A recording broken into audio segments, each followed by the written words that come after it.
Ce sera le duel des idées qui s'ouvre maintenant avec Luc Ferry qui va nous rejoindre et Daniel Cohn-Bendit, je vous en prie. Et pendant qu'il s'installe, je vous rappelle de prendre rendez-vous donc à 20h ce soir. Première intervention de Bruno Retailleau, ce sera aux 20h de TF1. Ses premières réactions, peut-être la première ligne qu'il tracera. On parlait tout à l'heure d'une forme de cohabitation qui s'instaurera davantage encore, notamment avec le président de la République, mais aussi le Premier ministre. Bonsoir Daniel Cohn-Bendit. Bonsoir Darius Rochebin. Merci beaucoup. Allez-vous ? Et vous-même ? Comment vas-tu ? Très bien. Merci d'être là. Voilà. Très bien. Il est facétieux, le Dany, ce soir. Il est de bonne humeur. Il est souriant. content. Il est content. Alors, Retailleau a gagné. Un mot évidemment. D'abord, attendez, on va entendre Laurent Wauquiez. Regardez, cette image, il est en train d'arriver. Wauquiez, le pauvre. Regardez, Laurent Wauquiez qui est en train d'arriver. Il s'est pris une... Le voici et il va certainement prendre la parole. Voilà, vous avez vu donc, je vous rappelle ce résultat qui est quand même sans appel évidemment, presque 75%, non plus de 74,31 exactement pour Bruno Retailleau, 25,69 pour Laurent Wauquiez, et on va entendre maintenant Laurent Wauquiez s'exprimer. C'est bon.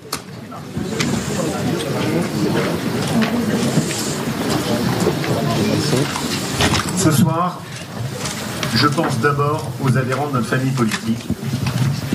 Et je veux les remercier du fond du cœur. Quel qu'étaient les résultats de ce scrutin, j'ai adoré aller à leur rencontre partout. Dans toute la France, dans tous nos départements, dans toutes nos fédérations. J'ai aimé échanger avec vous, j'ai aimé dialoguer, j'ai aimé écouter. J'ai aimé cela et j'aime notre famille politique. Je partage aussi avec vous cette conviction que la politique est belle quand elle est faite avec passion et quand elle est faite avec énergie. Cette campagne a été digne, elle a été faite avec respect, et elle a aussi été faite avec engagement. Je voudrais témoigner d'abord toute ma gratitude à mon équipe. Ils ont été exceptionnels. Et je voudrais vraiment leur dire. J'ai eu la chance inouïe d'avoir dans cette campagne des amis, des adhérents, une jeune génération aussi qui est pleine de talent. Et je me suis employé à les faire monter. Et demain, je veillerai à ce qu'ils aient toute leur place, parce qu'ils sont une chance pour notre famille politique. Je viens d'appeler Bruno Retailleau pour le féliciter de sa victoire. Et je lui adresse tous mes vœux de réussite dans la mission qui va être la sienne. Je sais trop à quel point le poison de la division a si souvent fait du mal à notre famille politique. Dans cette campagne, j'ai toujours plaidé pour le rassemblement. J'ai toujours dit qu'il fallait additionner plutôt que de diviser. Et je le pense ce soir plus que jamais, évidemment. Il faut faire en sorte que nous soyons unis pour gagner, parce que divisés, nous sommes sûrs de perdre. Ma conviction reste la même. Il faut rassembler toute la droite et il faut porter un projet de rupture. Et nous ne pourrons le faire si nous sommes dilués dans le macronisme. Les Français attendent de nous que nous portions un projet de changement permettant de tourner la page du en même temps. Un vrai projet d'alternance. Et vous connaissez mes convictions en la matière. Je suis convaincu que pour cela, il faut que nous fassions sauter les verrous de l'impuissance qui aujourd'hui condamnent la politique française à l'absence de résultats. Le poids des juges des cours suprêmes, la bureaucratie administrative, le poids aussi de toutes ces associations militantes d'extrême gauche qui prétendent dicter leurs lois à la majorité des Français. La réalité, c'est qu'il faut commencer par libérer notre pays de ses chaînes. Cela signifie que la droite doit préparer un projet de rupture qui est de même ampleur que celui qui a été porté en 1958. Et ma conviction reste aussi la même. La droite ne pourra réussir qu'en assumant des idées fortes, nous permettant de renverser la table, quitte à déplaire à la cohorte de tous ceux qui veulent que rien ne change. Pour juguler enfin l'explosion de l'immigration et du communautarisme, pour rendre la sécurité à nos compatriotes qui ont droit, pour tout simplement s'attaquer à l'explosion de la dépense publique. Baisser la dépense publique sera sur la durée le seul moyen de protéger les Français, notamment nos retraités, de l'explosion des impôts. Et enfin, vous savez ce que j'en pense, faire cesser l'assistanat pour revaloriser le travail. Il y a une vraie attente. Il y a un vrai chemin. Il y a un vrai projet de rupture à porter et j'y prendrai toute ma part avec les députés de la droite républicaine. Et notre responsabilité n'est pas seulement de reconstruire la droite, notre responsabilité, c'est de porter quelque chose de plus grand que nous, la France. Et notre France, nous devons la libérer de ses chaînes pour que nous puissions retrouver la France que nous aimons. Ce chemin d'espérance, c'est à nous de le porter, tous ensemble, unis et déterminés. Merci à tous. Bravo. Un grand merci.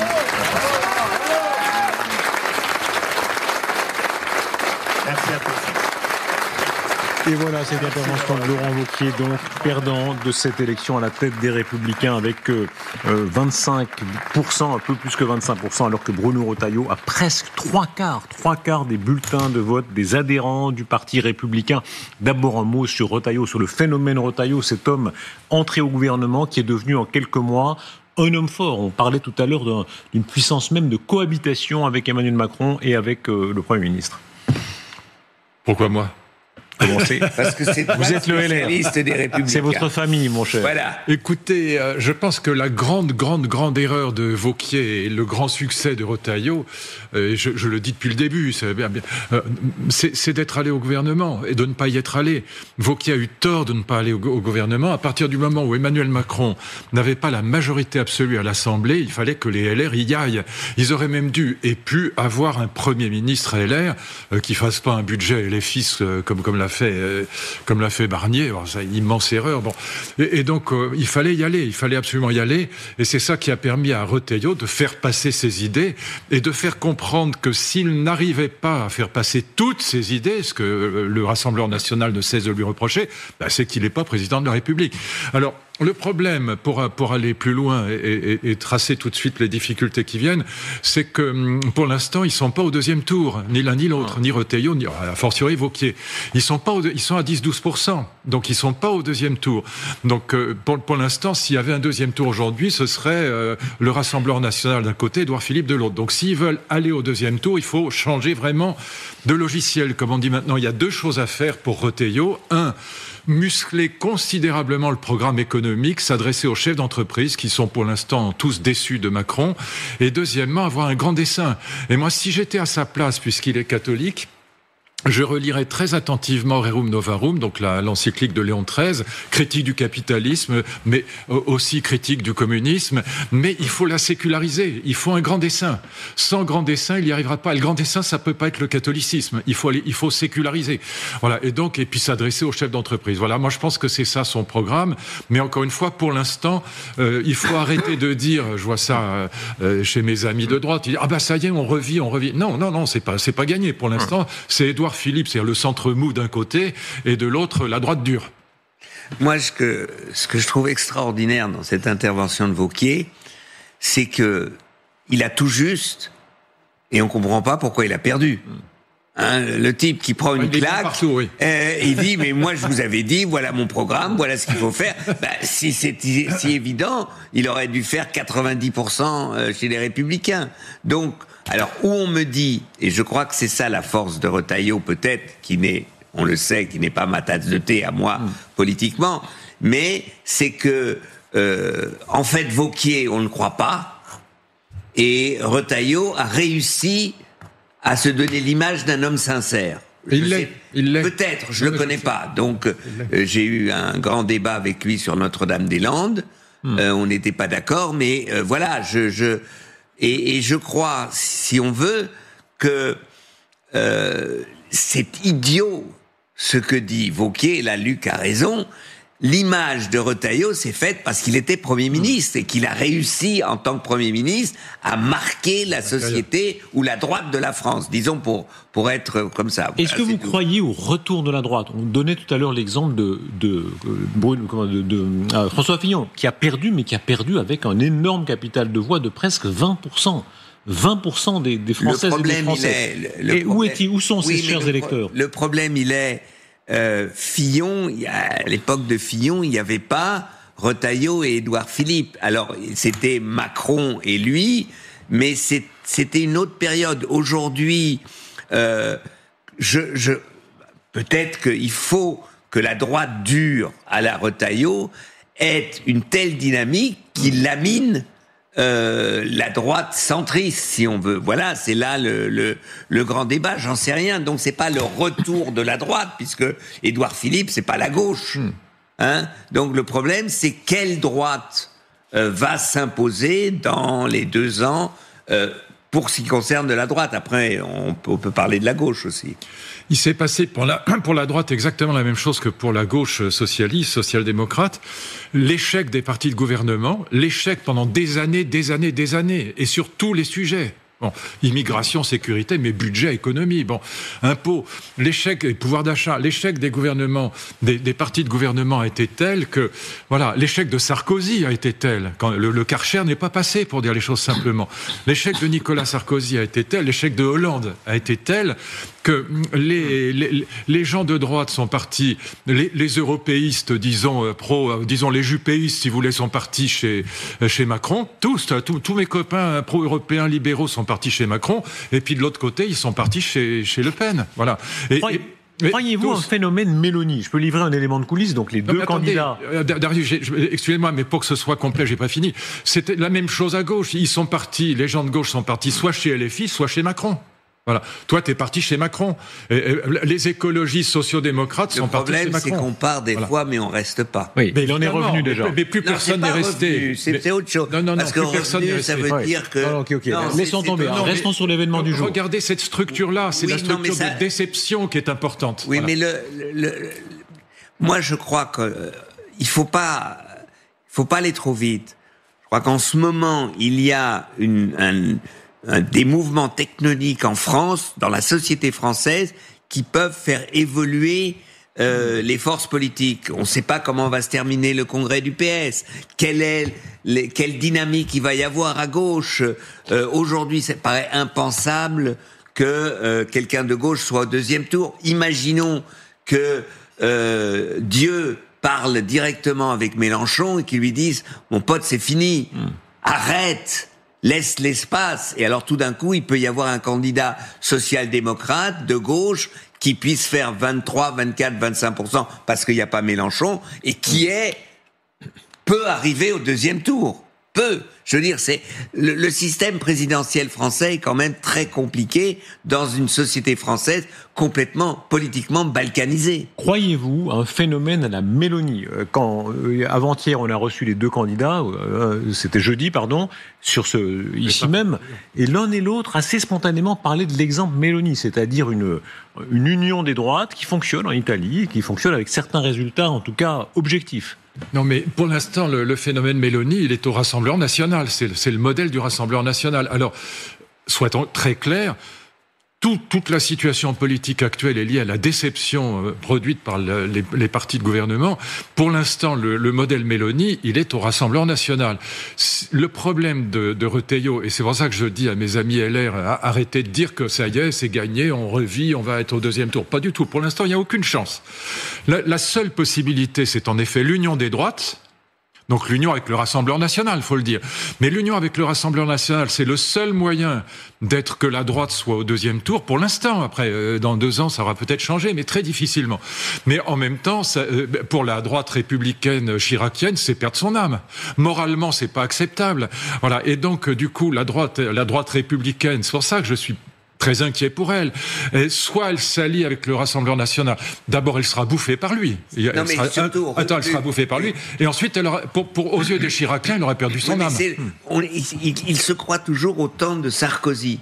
où ils étaient majoritaires. Mais ils le sont plus, ils sont à 12%. On doit s'allier. C'est un peu les sous-fifres de Sarkozy de l'extrême droite qui lui dit il faut créer un espace. Sarkozy à l'extrême droite, mais le pilier central c'était les Républicains. Alors qu'aujourd'hui c'est le contraire. Mais bien sûr. Et ils font comme s'ils étaient. Et ça dépendait de eux. Ils vont avoir maintenant la condescendance de s'allier avec l'extrême droite, alors qu'aujourd'hui, ils ne sont rien à côté de l'extrême droite. Ils se feront bouffer par elle. Et donc, ça, pour l'instant, je ne vois pas. Et là où tu as raison, Dany, c'est que la situation de la gauche est un peu moins mauvaise, parce que Mélenchon est dans les choux, parce qu'il est discrédité. C'est ça. Voilà. Et puis tout l'entourage, Rima Hassan, le Boyard, etc., ils sont discrédités aux yeux de toute la gauche raisonnable. Voilà. Si on veut la droite, c'est un peu mieux à gauche. Oui. Voilà. La droite, si on veut, se rappeler, la droite, qu'elle soit dure ou la droite libérale, ce sont des droites réformistes. Oui. Alors que pour moi, Marine Le Pen, c'est une droite de rupture. Bon, à gauche, la gauche de rupture étant, ça va mal. Je veux dire, Mélenchon, ça va mal. Le livre La Meute a mis en plein jour la structure stalino-terroriste de cette organisation. Ça va mal, il est etc. le premier à gauche. Il est très nettement le premier à gauche quand même. Non. Au dernier sondage, c'est Glucksmann qui est devant lui. Je m'excuse. Oui, c'est Glucksmann qui est devant. Il faut lire en force de parti, et les filles est devant, quoi, oui. Non, mais c'est pas, ça ne sert à rien. Aujourd'hui, en France, vous pouvez pas discuter. Vous discutez pour les présidentielles. Les partis, ça ne m'intéresse pas. Aujourd'hui, les Républicains sont rien en tant que parti. Ils font pas. Donc, le problème aujourd'hui à gauche, si la gauche arrive à se défaire de l'étanglement, de la folie de LFI et de Mélenchon, il y a un espace de volonté d'un réformisme social-démocrate écolo de gauche qui existe en France. Alors, est-ce qu'ils vont au deuxième tour? J'en sais rien. Non, parce pour l'instant, après, encore, quand on réfléchit aujourd'hui, mais pour l'instant, cette partie-là, elle est quand même absorbée pour une grande part par Édouard Philippe. Hélas, de mon point de vue, hélas, parce que je pense qu'il a été le Premier ministre le plus catastrophique, pire encore que Hérault. Voilà, mais les gilets jaunes, c'est impardonnable, l'histoire des gilets jaunes. Donc mettre les gilets jaunes dehors pour garder Nicolas au gouvernement, pour un homme de droite, c'est pas pardonnable.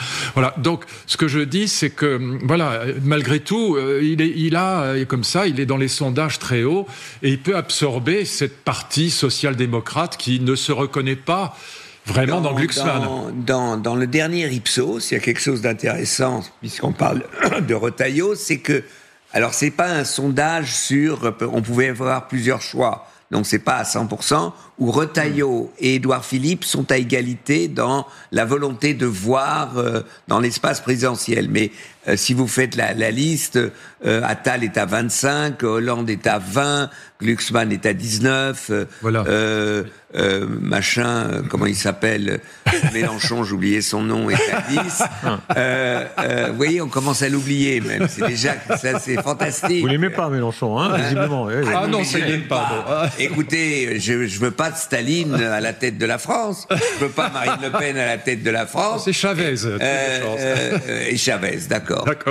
Là, en termes de sujet, quand on voit que Retailleau a fait son image en grande partie au gouvernement sur sécurité, immigration, Algérie. Oui. Est-ce que effectivement ces sujets-là, de manière martelée, peuvent comme ça permettre de remonter la droite libérale, la droite classique jusqu'à la victoire? Sauf que je ne crois pas que ce soit ça, parce que ça, c'est déjà préempté par le Rassemblement national. Et la phrase célèbre de Jean-Marie Le Pen, on préfère toujours l'original à la copie, reste valable.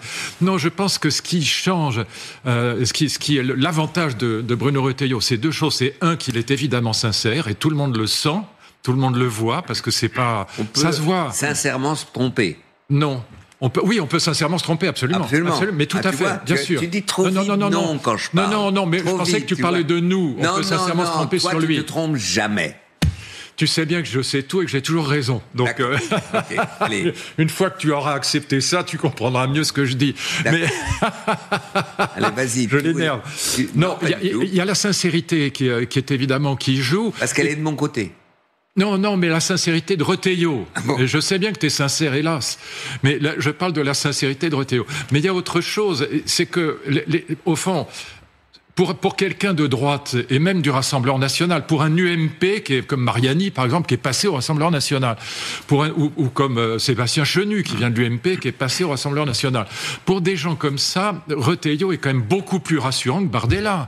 Parce que Bardella, c'est un gamin qui est absolument pas au niveau, il faut quand même être clair. Il est trop jeune, c'est tout. Il est peut-être très intelligent, très brillant, mais il n'est pas au niveau d'un président de la République. Vous le voyez discuter avec Trump ou avec Poutine, c'est ridicule. Bon, il faut arrêter de mettre des gamins à l'Élysée. Bon. Et deuxièmement, il est évident que si le Rassemblement national était élu et était à l'Élysée, même si c'était Marine Le Pen, ce qui serait quand même plus calme que Bardella, la France serait à feu et à sang. Tandis que Retailleau, non, c'est quand même à LR, c'est quand même, voilà, c'est un gaulliste, voilà, c'est un gaulliste de toujours. Donc il est rassurant. Tandis que même Le Pen, par rapport à Bardella, est plus rassurante que Bardella. Mais c'est pas rassurant parce que la gauche sera dehors demain matin si elle est élue et ce sera le bordel de chez bordel et bordel. Pas seulement la gauche, je veux dire. Oui. Parce que la comparaison avec donc il est sincère et rassurant. Il y a eu une descente de la gauche qui a mis des années. Et la droite était passée par longtemps au pouvoir, Berlusconi, etc. Donc cette restructuration s'est faite pratiquement où en permanence la droite était au pouvoir, sauf la période 5 étoiles compliquée parce que c'était un mélange de tout si on veut. Mais pour l'instant, entre Luc l'appelle la droite, moi je veux bien la droite dure et la droite libérale. Les jeux ne sont pas faits, on n'en sait rien. Et là, Retailleau est un adversaire dur pour Édouard Philippe, mais Édouard Philippe aussi est un adversaire plus rassurant pour la droite qui est plus au centre. Et comme alors, s'il y a au premier tour, s'ils y vont tous les deux, personne ne sait aujourd'hui où les 3% qui t'amèneront au deuxième tour, où ils vont tomber. Et on ne sait pas quelle sera la situation de la gauche. On ne sait pas si Attal va se présenter. Si Attal se présente et Édouard Philippe se présente, eh ben ils sont payés. Attal est payé par Retailleau. La stratégie. Que LR en plus, tu peux avoir aussi Xavier Bertrand et pourquoi pas Wauquiez et un autre Barjot qui va se présenter. Je voudrais qu'on mette en grand dans LCI ce que je dis toujours, la présidentielle. Ça rend fou. Ça les rend fous et dingues tous. Et donc, c'est irrationnel, ceux qui vont décider de se présenter ou pas, parce qu'il faut combien 500 signatures, ce qui n'est rien.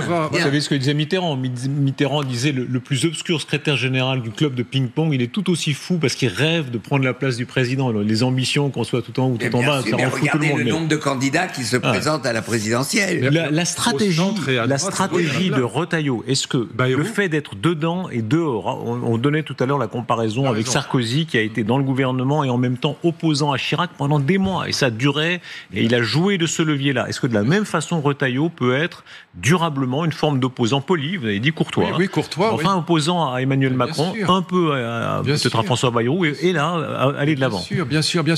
Il a eu le courage de dire, parce que c'était quand même courageux de dire ça. Je ne suis pas macroniste pour autant, il l'a dit. Et donc, avec vous d'ailleurs, c'était dans votre interview. Il a dit, je suis pas macroniste, je suis au gouvernement, mais je suis pas macroniste. Voilà. Et qu'est-ce que qu'il fasse Macron? Il est bien obligé de l'avaler. Ça doit le mettre dans une rogue noire, mais il est bien obligé d'avaler ça. Et il a raison de faire ça. Donc il peut rester, et en même temps, ça lui permet d'expliquer pourquoi à chaque fois. Comme il n'a pas les mains libres, il ne peut pas faire ce qu'il veut, c'est pour ça que les reproches que lui adresse le Rassemblement national, il peut les envoyer balader en leur disant « Attendez, vous c'est fastoche, vous êtes dans l'opposition, vous pouvez dire ce que vous voulez. Moi je suis au pouvoir, j'ai les mains dans la glaise, je fais le travail, mais je reconnais que je ne peux pas faire exactement tout ce que je veux, mais quand je serai au pouvoir, je pourrai faire les choses. »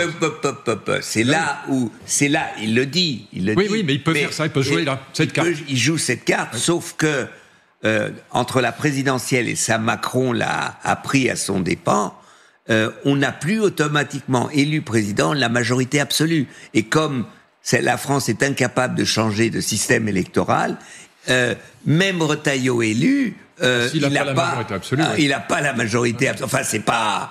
Je veux dire, c'est pas écrit dans le marbre. Au contraire. Au contraire. Donc... Est-ce qu'il incarne un moment politique ? Regardez ce qui s'est passé au Danemark sur la question de l'immigration. Le fait qu'il ait prononcé, c'était d'ailleurs sur cette antenne, le premier, cette petite phrase. L'immigration n'est pas une chance. Sans dire, comme souvent dans la droite libérale, oui, mais non, mais quand même un peu, mais en fait, oui. De façon très, peut-être caricaturale, c'est une partie, mais de l'affirmer absolument. Est-ce que ça a été un tournant ? Oui, bien sûr. Enfin, c'est ce que pense toute la droite. Hein. C'est ce que pense. Alors là, à mon avis, c'est ce que pensent 80% des Français, hein, y compris à gauche, évidemment. Ils pensent que l'immigration n'est pas une chance. Pourquoi ils pensent ça ?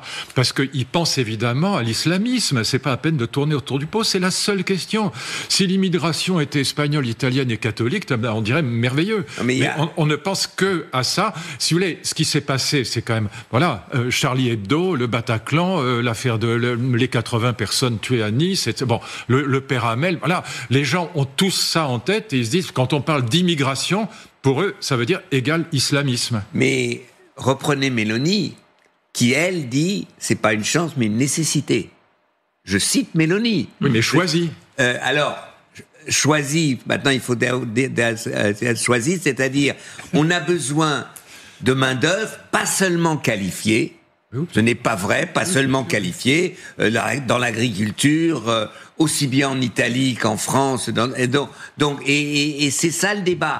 Alors, on peut reprocher à la gauche d'avoir, donné une image, l'immigration c'est toujours formidable. C'est pas vrai, c'est pas toujours formidable, et surtout c'est très difficile pour les immigrés, parce que être dans un autre pays c'est pas facile. Mais le problème aujourd'hui, c'est qu'on n'arrive plus à discuter rationnellement sur la nécessité de l'organisation de l'immigration, et avec cela, aujourd'hui, on a le problème d'intégrer une religion qui, aujourd'hui, est dans sa conception d'autonomie à un siècle de l'évolution de chez nous aujourd'hui.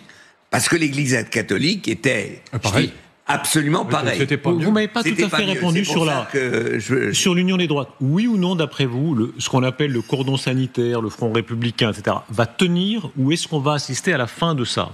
Est-ce que, continuellement, la droite libérale va continuer à dire non, le RN n'est pas fréquentable, ou que tôt ou tard, cette digue-là, qu'on le souhaite ou qu'on le déplore. Non, je pense que pour la prochaine élection présidentielle, la digue tiendra encore, et que c'est pour ça que Retailleau ne sera pas président de la République. Voilà. Et c'est mécanique, c'est pas une question de choix. Je donne pas mon opinion, là. Je dis simplement que le seul moyen d'être élu à l'Élysée, c'est de rassembler les droites, donc y compris le Rassemblement national, de faire revenir les UMP partis au Rassemblement national, les faire revenir sous la bannière de Retailleau. Il est le seul à pouvoir le faire, mais je doute qu'il puisse le faire parce que moralement, ce sera immédiatement critiqué par le surmoi de gauche qui va bien au-delà de la gauche. C'est ça le problème, parce que le surmoi de gauche. Simplement, c'est la réalité du Rassemblement national. Non, Dany, j'ai pas le surmoi de gauche. Je pense à Chirac, évidemment. Oui. Non, c'est pour ça que je parle d'un surmoi de gauche. C'est parce que Chirac était un rat de soc. Voilà. Et donc, d'ailleurs, il a fait des choses qui étaient très belles, arrêter la gerbe à Pétain, etc. Bon, il a fait surtout le Veldiv. Le Veldiv, il a fait des choses qui étaient formidables. Sur la question de l'antisémitisme, il a été parfait. Contrairement à Macron, qui n'est pas allé à la marche sur l'antisémitisme. C'est quand même pour moi un signe très important. Mais Chirac a été parfait. Mais ça veut dire que l'alliance des Chiraciens avec le Rassemblement national n'est pas possible dans les 2 ans qui viennent. Non seulement cela, c'est que le rassemblement de la droite ne peut se faire que sous la direction de l'extrême droite. Mais évidemment. Du Rassemblement national. Et donc, c'est complètement bloqué. Retailleau, candidat du Rassemblement national et des Républicains, peut être élu. Oui, mais ça, c'est pas ça qui va arriver. C'est pas ça qui va arriver. Voilà, c'est tout. Aujourd'hui, donc, et donc, Retailleau est coincé. Alors, est-ce qu'il peut, parce que si Retailleau veut être élu au 2e tour, en fait, il doit évoluer vers le centre. Parce qu'il faut qu'il gagne contre Édouard Philippe. Et s'il évolue vers le centre, il perd à droite. Enfin, vrai, je veux dire, donc, de croire que parce qu'il a fait 75% sur 120 000 républicains, ça ne veut, je m'excuse. Ça veut rien pour dire. la présidentielle, ça ne veut rien dire. Est-ce qu'on est à un moment, est-ce qu'on est à un moment où la droite se désinhibe? Rappelez-vous, généralement, il y avait l'objection Guantanamo. On disait toujours, dès qu'on parlait loi d'exception, prison d'exception, on disait Guantanamo, même si Obama lui-même, le sympathique Obama, a quand même maintenu Guantanamo. Voilà.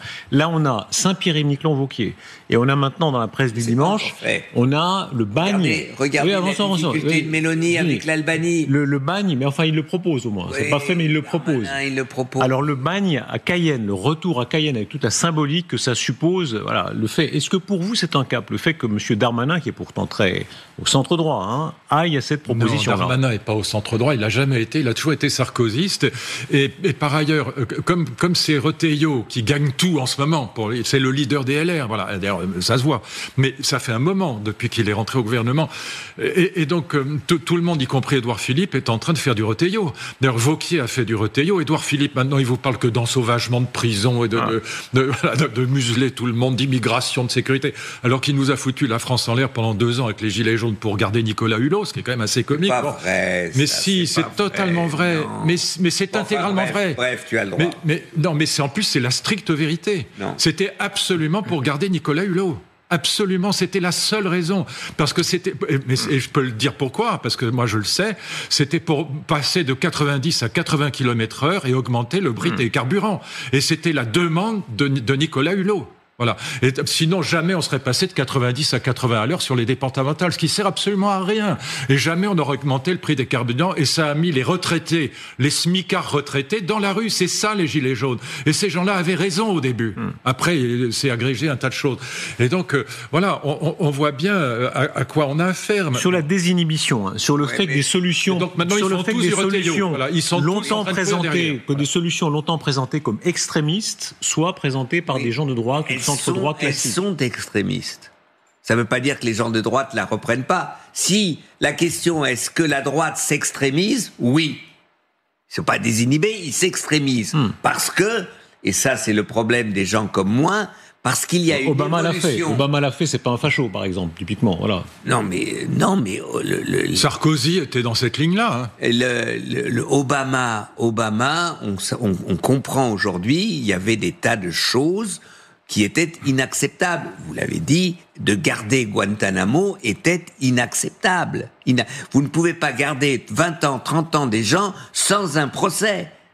L'état de droit, c'est vous pouvez mettre les gens en prison et vous décidez si vous l'avez du genre de prison, mais de garder des gens en prison sans un procès, c'est pour un état de droit, un gouvernement de l'état de inacceptable. Bon, donc voilà. Donc maintenant, cette image, on va faire des quartiers de haute sécurité. Les débats dans les années 70-80, c'était les quartiers de haute sécurité des prisons. Maintenant à Cayenne.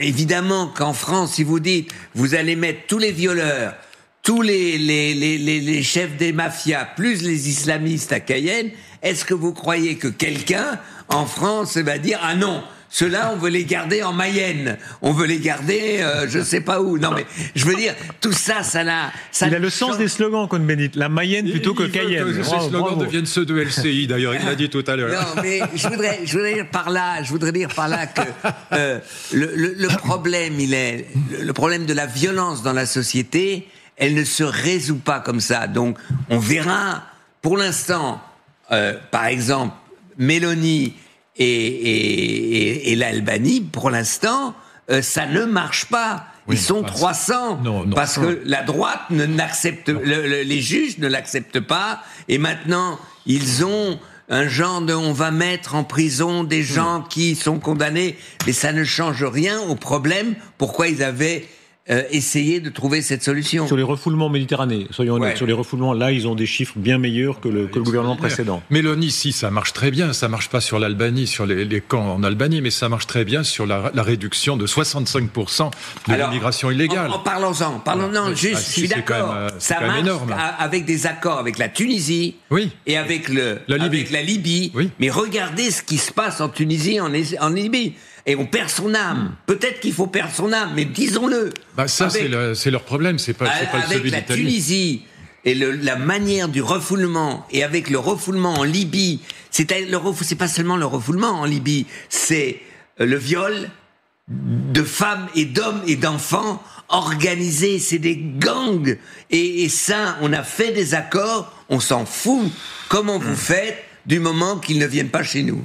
C'est tout. Il faut dire telles sont les choses. C'est possible, mais c'est pas une raison pour les faire venir chez nous. C'est pas une raison pour nous. C'est peut-être une raison pour intervenir en Libye et en Tunisie. Donc le problème. Regardez l'évolution de la Tunisie, c'est quand même dramatique. C'est dramatique ce qui se passe en Tunisie aujourd'hui. Il y avait le projet aussi bien de Borloo que de Guénaud, Euroméditerranée. Il y a des choses à faire, mais c'est plus des choses de fond. Mais c'est pas parce que ces gens se conduisent comme des merdes qu'on doit accueillir les islamistes en France. Non, mais ça veut dire de quel type d'accord on fait. Mais tu ne peux pas dire que Mélanie, ça ne marche pas alors qu'elle a diminué de 65% l'immigration illégale. J'ai commencé ma phrase, ça marche, mais dans quelles conditions ? Oui, mais on n'entend que le « mais ». Non, j'ai dit ça marche. Bon, ne t'énerve pas. Marche, tu étais de bonne humeur tout à l'heure, reste de bonne humeur. Elle a régularisé 3 fois plus. Mais ça, c'est très bien, tant mieux. Ils ont besoin de main-d'œuvre non qualifiée. Tant mieux, très bien. Alors, non, mais ça, c'est leur problème. Sur la régularisation, dis à Retailleau, ton copain, de faire de la régularisation. Mais l'Italie n'a pas fait la guerre d'Algérie. Il faut que l'histoire, ça existe. Voilà. L'Italie n'a fait la guerre d'Algérie. Voilà. Elle n'a pas colonisé l'Afrique. La plupart des blacks qui travaillent dans les restaurants ne viennent pas d'Algérie. Il faut pas non plus mettre l'Algérie. Mais le Mali, c'est pas mieux. Le Mali déteste la France aujourd'hui. Non, mais les gens qui sont là et qui travaillent ne détestent pas la France. Ce n'est pas vrai. Mais pas tous, mais beaucoup. Parlons d'histoire, puisque vous parlez d'histoire, et c'est Trump qui a imposé en quelque sorte ce débat, ou en tout cas qui a voulu de manière très provocante et un peu méprisante à l'égard de la France, relancer cette question sur la France perdante ou gagnante de la Seconde Guerre mondiale. Il faut l'écouter. Écoutez comment Trump, ici, il était devant les soldats américains au Qatar, on a fait un argument. Nous avons gagné la guerre. Sans nous, il parle allemand, peut-être un peu japonais aussi. Nous aimons la France, n'est-ce pas ? Mais je pense que nous avons fait un peu plus pour gagner la guerre que la France. Nous sommes d'accord ? Je ne veux pas faire le malin, mais quand Hitler a fait un discours à la Tour Eiffel, je dirais que ce n'était pas vraiment l'idéal. C'est trompé sur en liquidons tout de suite le fait. Évidemment, Hitler n'a pas fait le discours à la Tour Eiffel, mais enfin, en juin 40, quand il est là, sous la Tour Eiffel, effectivement, c'est une des photos les plus célèbres. Surtout, il y avait des centaines de millions de personnes pour Pétain dans la rue. Je suis désolé, mais le problème, il n'est pas là. C'est que le temps qu'ont mis les Américains pour intervenir en Europe contre Hitler, le temps qu'ils ont mis, si les Japonais n'avaient pas attaqué à Pearl Harbor, le grandiose descendant des Américains de Roosevelt ne serait jamais arrivé en France. Décembre 1941, c'est tard. C'est ça. Ouais. Et donc, je veux dire, c'est trop facile, cette manière, c'est ce que disait De Gaulle. De Gaulle, la ligne Maginot était une aberration et la France a perdu. La ligne Maginot s'est fait enfoncer en 24 heures plus 3 secondes et 2 centièmes, et les Allemands sont arrivés à Paris. Mais donc que la France qu'il y a eu la collaboration, mais c'est le même Trump qui aujourd'hui envoie Vance et Musk faire l'éloge de l'extrême droite allemande qui était dans la lignée de ceux qui sont arrivés en France. Donc il faut arrêter, il dit n'importe quoi là-dessus. Non, historiquement, il a raison, c'est pas n'importe quoi. Sans les Américains, on était carbonisés. Donc les Américains nous ont vraiment aidés. Il faut pas être ingrat vis-à-vis des États-Unis. Et donc, la France a été quand même, à part De Gaulle, dès les années 30, les textes de Gaulle sont absolument géniaux sur la nécessité. Il comprend exactement comment s'arme l'armée. Il comprend les armes allemandes, les avions, les chars allemands, les mitraillettes, les mitrailleuses. Il comprend ça. Il l'explique très bien. Moi, j'ai lu ça récemment, en fait, parce que ça m'intéressait pas tellement. Bon, mais j'étais sidéré par l'intelligence de Gaulle dès les années 30 sur le fait qu'il fallait absolument se réarmer, un peu comme aujourd'hui on dit l'Europe doit se réarmer. Bon, et donc sans De Gaulle, la France a été quand même, elle s'est avachie, elle a été collabo, y compris des gens comme Sartre. Voilà, bon, voilà, et c'est vrai que sans les États-Unis, on était mal. Voilà. Alors ça justifie pas Trump, tout ça est ridicule, ça n'a aucun intérêt de revenir là-dessus. C'est ridicule, c'est pas le sujet. Mais bien sûr. Aujourd'hui, etc. Mais c'est compliqué. Mais enfin, la France n'a pas été est-ce que vous comprenez, parce que, arrêtons-nous un instant, c'est-à-dire, c'est toujours intéressant que est venu du monde anglo-saxon, on a vu d'ailleurs ça chez certains historiens de la Seconde Guerre mondiale, est venu du monde anglo-saxon toujours cette idée que, bien sûr, la résistance a été d'un grand courage, De Gaulle homme exceptionnel, mais la France était dans le camp des perdants. En 1945, c'est un petit miracle, grâce à De Gaulle, si elle a été hissée parmi les vainqueurs. Mais elle était, du point de vue des Américains et des Anglais, dans le camp des perdants. Oui, mais et des collabos. Et des collabos. Mais n'oubliez pas que Roosevelt détestait De Gaulle, qu'il adorait Pétain. Donc en fait, ça rejoint ce que dit Dany. Sans le Japon, les Américains seraient probablement pas intervenus. Et donc c'est compliqué, cette période est horriblement compliquée. On va pas y revenir. Mais c'est surtout que ça n'a absolument, ces petites polémiques à la Trump n'ont évidemment aucun intérêt aujourd'hui. Pour dire quoi? C'est pour ça. Pour arriver à quoi? Ce qui est compliqué avec Trump, c'est que en ce moment, vous avez donc Trump qui dit je téléphone à Poutine, c'est un mec bien et je vais me trouver un accord. En même temps, Rubio qui dit on est en train de tester les Russes. Est-ce qu'ils nous emmènent en bateau ou est-ce que vraiment ils veulent un cessez-le-feu? Donc on voit ces bad cop, good cop, qui jouent, etc. D'un autre côté, devant l'horreur de Gaza, devant l'horreur de ce que fait aujourd'hui le gouvernement Netanyahou, donc Israël, il faut dire les choses puisque c'est le gouvernement israélien, devant cette horreur, que fait Trump? Eh ben, il va pas en Israël. Il est mal à l'aise. C'est intéressant. Je veux dire, il va en Arabie Saoudite, un grand démocrate, Ben Salman, tout le monde sait. Il déifie le grand chef syrien aujourd'hui, un nice guy, etc., connaissant son histoire, etc. Je dis pas qu'il faut pas négocier avec lui. Je dis simplement. Et il y a quelque chose d'évident, c'est qu'il évite Netanyahou. Pourquoi il évite Netanyahou?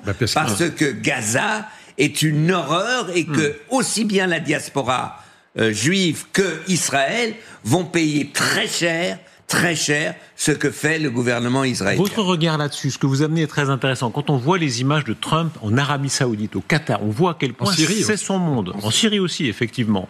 Le monde de la puissance, de l'argent, etc. Lui dit, au moins ce sera le commerce plutôt que la guerre. Au moins ce sera une forme de paix, évidemment paix avec les puissants et les riches. C'est pas avec de grandes démocraties, mais mieux vaut ça que ce qu'a été la guerre d'Irak, l'interventionnisme américain, les guerres de Bush, etc.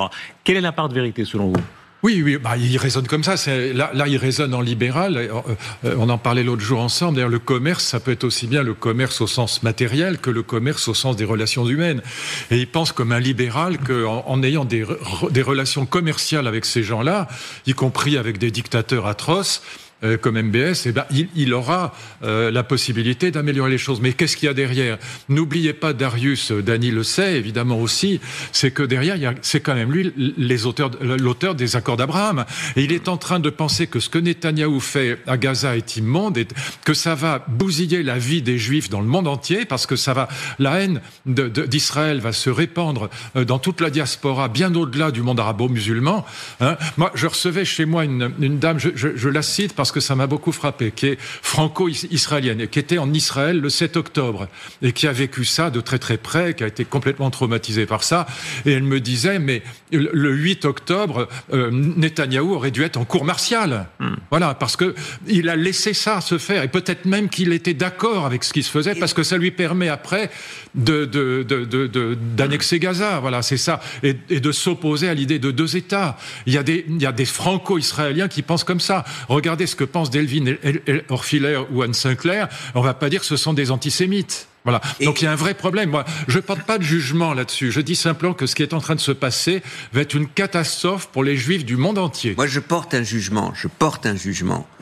Il est inadmissible d'affamer un peuple. Il est inadmissible d'affamer des femmes et des enfants. Ils affament pas. Il n'a pas mis à Guantanamo, même si ce serait juridiquement innocent, le Hamas. Il affame des tas de gens, des millions de gens. Et qu'est-ce qu'il y a derrière? Il y a ce projet millénaire du Grand Israël. Et le Grand Israël, c'est pas simplement, j'enlève, c'est pas Gaza, c'est aussi la Cisjordanie. Bien sûr. Donc, vous avez maintenant un projet israélien de conquête, de vider le Grand Israël des Palestiniens. mais c'est 7 millions. C'est l'annexion, mais qui partent pour que le grand Israël, ce territoire juif, puisse exister. Et comme ils sont messianiques et religieux, que ça se fasse dans 30 ans, dans 50 ans, 5000 ans d'histoire des Juifs. Oui. Qu'est-ce que c'est 50 ans ? C'est rien. Voilà. Donc, un historien, Darius Rochebin, historien dans 100 ans, va dire, on a eu 5 siècles de conquête pour que l'État d'Israël arrive, etc., etc. Et c'est ça qu'il y a derrière, et c'est ça qui est terrifiant, et c'est contre cela qu'il faut se battre. Et moi, j'ai des amis franco-israéliens qui me disent aussi, mais ça fait 2000 ans qu'on nous donne des leçons, mais on a toujours existé, on a toujours... 5000, voilà. 5000 oui, ans. Mais enfin, moi je parlais de 2000 ans avant, l'ère, on dit plus l'ère chrétienne, je pensais à Abraham, justement. Donc Abraham, c'est le 18e siècle avant Jésus-Christ. Bon, ça fait 4000. Ça fait 4000, t'as raison. Mais t'as dit 5000, bon, enfin, peu. Oui, parce que...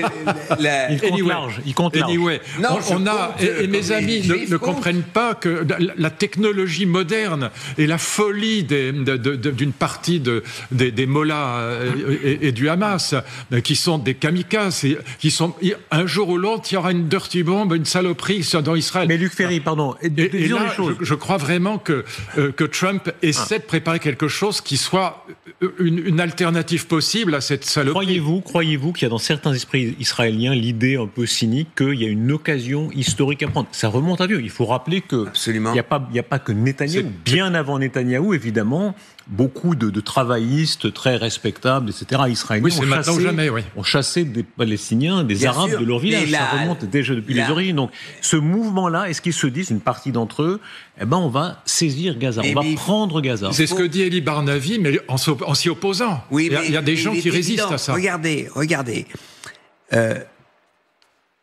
Le sionisme n'aurait jamais pu gagner sans l'Holocauste. Je veux dire, le sionisme était minoritaire dans les diasporas, c'était une idée, il y avait des juifs qui y allaient, etc. Mais c'est vrai que la Shoah a montré aux juifs, on a nulle part, on voulait nulle part. Mais le sionisme, qui était séculaire, a eu besoin d'un imaginaire sacré. Et l'imaginaire sacré, c'est la Bible. Et la Bible, c'est Samarie et tout ça, c'est-à-dire le grand Israël. Et aujourd'hui, une partie de la société israélienne est dans cet imaginaire. Et donc, pour eux, et c'est ce qu'a dit Luc tout à l'heure, est-ce qu'il l'a fait exprès ou il l'avait pas fait exprès, mais l'attaque horrible, terrible du Hamas est une occasion sur laquelle il saute et que l'extrême droite a poussé pour prendre Gaza et pour pousser, et chaque jour, il y a expulsion de Palestiniens en Cisjordanie. Ça se voit pas, c'est pas par des bombes, mais c'est par des actions fascistes, terroristes de colons en Cisjordanie. Et son opposition, Lapid, le chef de l'opposition iranienne, sur cette même antenne, avait le même discours de Netanyahou sur ce point en disant en Cisjordanie, ce sont pas des colons, c'est la terre sacrée de Judée-Samarie. C'est la Judée-Samarie. C'est la Judée-Samarie. Oui. Qu'on soit d'accord ou non, c'est pas Netanyahou seul, c'est une grande, c'est la classe politique israélienne. La radicalité, les colons et la radicalité avec l'aide de l'armée. Et pourquoi ? Le 7 octobre a eu lieu, pourquoi ? Parce qu'une grande partie de l'armée israélienne a été déplacée de la frontière de Gaza vers la Cisjordanie pour justement, avec les fêtes qui devraient avoir lieu, pour protéger l'avancée des colons. Donc il y a une stratégie. Il y a beaucoup d'Israéliens de gauche qui pensent que Netanyahou l'a fait un peu exprès. Je suis très prudent là-dessus parce que ça ressemble à une thèse complotiste, mais un peu exprès, en ne pensant pas qu'il y aurait autant de morts, qu'il y aurait 1200 ou 1400 morts. Bon. Mais parce que ça lui a permis, évidemment, de déclencher cette guerre contre Gaza. Et lui, depuis toujours, est hostile à la solution à 2 États. C'est ça le fond du problème. Et en plus, Darius, ça lui permet d'éviter la prison.